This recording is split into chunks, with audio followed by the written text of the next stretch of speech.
So 3 weeks ago in episode 19, I talked about hormones and supplements, and I mentioned that I'm not on HRT, but I am taking a phytoestrogen regime. In this episode, I wanted to talk about the emotional roller coaster that I've been enduring over the last year and a half, and how things have been going since I've been on supplements.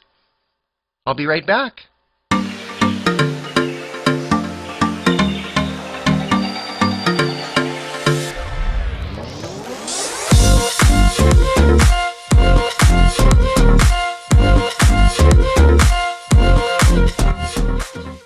Welcome to my channel.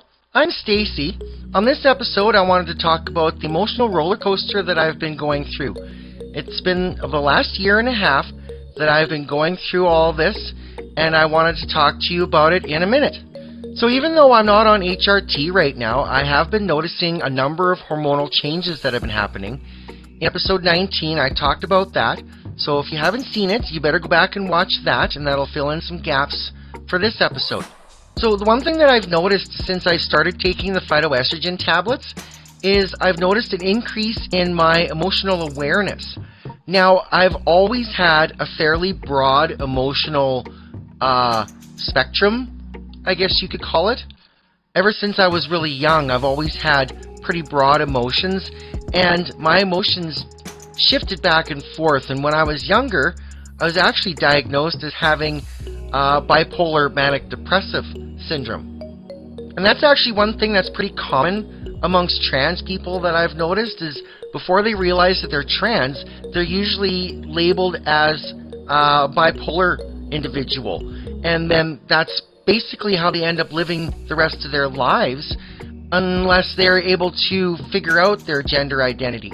Another thing I've noticed with my emotions is that there's been a lot of swings back and forth, and sometimes they're triggered and will swing really quickly, and sometimes they'll just build up a little bit, and then all of a sudden the emotion just shifts, and then it's like, oh, now I'm upset. For what reason? Well, because of... that's actually not the good reason. So I've been kind of trying to be aware of that more and realize, when I do start to get a little upset, take a second and be like, why am I upset? And usually it settles itself right away. And just to go along with that, I find that sometimes the little stressors can get to me just as much as the big stressors. Again, it's very much depending on my overall mood, but it can get bad sometimes where my mood will drop and I'll become so depressed. And it's been pretty much a lot lately where I've been hitting depression, coming back, hitting depression again, and coming back. And it's been almost like a yo-yo effect of emotion. And then the depression itself just seems to be, mini depressions in most cases. There's been a few times that I've had some emotional breakdowns, especially recently, because of all the hardship that we've been having to go through and financial difficulties and all that. And it's been fairly difficult. But I have been springing back, and I have been pushing myself through, and is one reason why I'm continuing to do these videos and, put myself out there like this.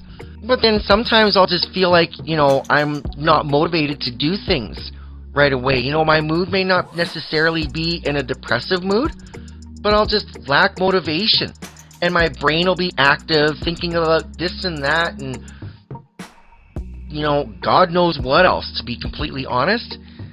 And trying to work out what's going on in my head, trying to move from thought to thought to thought, trying to sort it all out. And those are just the different types of depression or mood changes that I've been experiencing lately.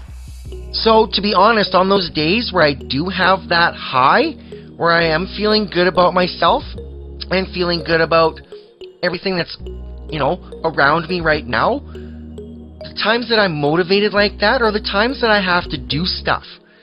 And it's gotten to the point where the majority of stuff that I need to do is housework. Cleaning the house, cleaning up after B, doing the dishes, doing the laundry.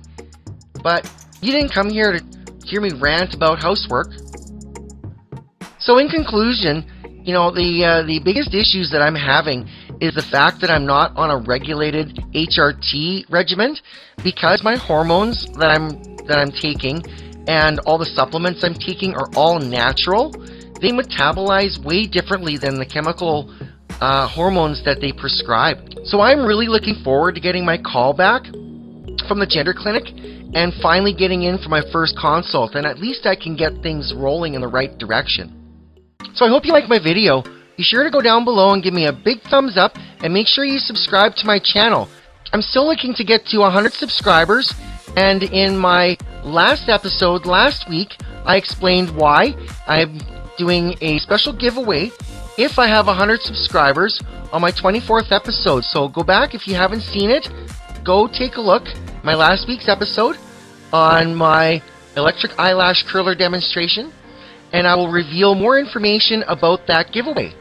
And if you're not following me on social media, check below in the description. You'll find all the links to my social media accounts. Go ahead and follow me. I'll be posting pictures and videos of makeup, jewelry, and my fashion, and I will talk about the ins and outs of what's going on with my vlog. And make sure to come back every Friday for the premiere of a new episode. And come back next Friday when I will talk about the good points of me being transgender and a single parent to my daughter. Thanks for watching. We'll see you then. Bye.